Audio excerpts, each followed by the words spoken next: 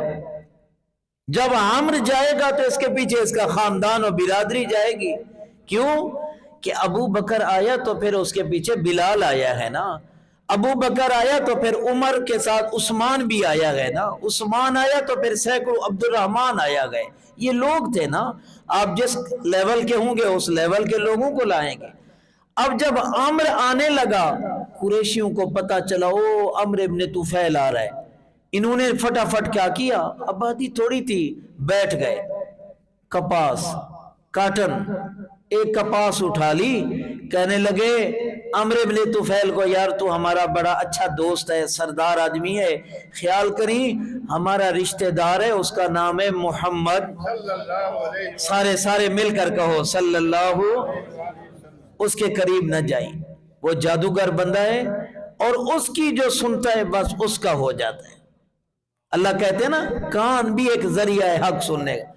وہ آیا، اتفاق یہ ہے کہ عمرو ابن طفیل نے طواف شروع کیا۔ کیا شروع کیا ہے؟ اللہ ہم سب کو نصیب فرما دینا، سبحان اللہ۔ طواف شروع کیا، حضرت بھی وہاں تھے، حضرت بھی طواف میں تھے۔ اب اس عمرو ابن طفیل نے کانوں میں کپاس ٹھوسی ہوئی ہے کہ حضرت سے ملاقات نہ ہو جائے۔ یہ کہتا ہے میں نے ایک چکر بھی پورا کیا، دوسرا ہی پورا کیا، دل نے کہا اوے تو اتنا پاگل ہے، اپنے قوم قبیلے کا سردار ہے، نواب آدمی ہے، سن تو صحیح کہتا کیا ہے۔ اللہ جب لے کر آتا ہے نا سبحان اللہ، وہ سن تو صحیح۔ وہ قریشی دیکھ رہے ہیں سامنے کہ خیال کریں اس کو ہاتھ نہ دینا، اللہ اکبر۔ آج کل بھی آپ کو کہیں گے ان کو ہاتھ نہ دینا، ان سے نہ ملنا، اللہ اکبر۔ اس نے کپاس نکالی، شیک ہینڈ کیا، اس نے کہا مسموع کیا نام ہے؟ آپ نے کہا محمد، بولیے سارے بولیے صلی اللہ علیہ وآلہ وسلم۔ اس نے کہا میں نے سنا ہے کہ تیرے اوپر کوئی کتاب اترتی ہے، کہ تو پڑھتا ہے؟ آپ نے فرمایا ہاں میرے اوپر اللہ کا قرآن نازل ہوتا ہے۔ اس نے کہا دوران طواف ہو رہا ہے، اس نے کہا اگر آپ پر وہ کتاب اترتی ہے، وہ قرآن اترتا ہے، وہ ذرا مجھے سنائیے تو صحیح۔ رسول اللہ صلی اللہ علیہ وآلہ وسلم نے، خواتین و حضرات، سورت کا نام ہے سجدہ، پارے کا نام ہے اتلما، 21واں پارہ۔ آپ نے سورت سجدہ شروع کی، آپ نے اس کو سنانا شروع کیا طواف کے دوران۔ قریشی دیکھ رہے ہیں، آپ نے پہلا لفظ پڑھا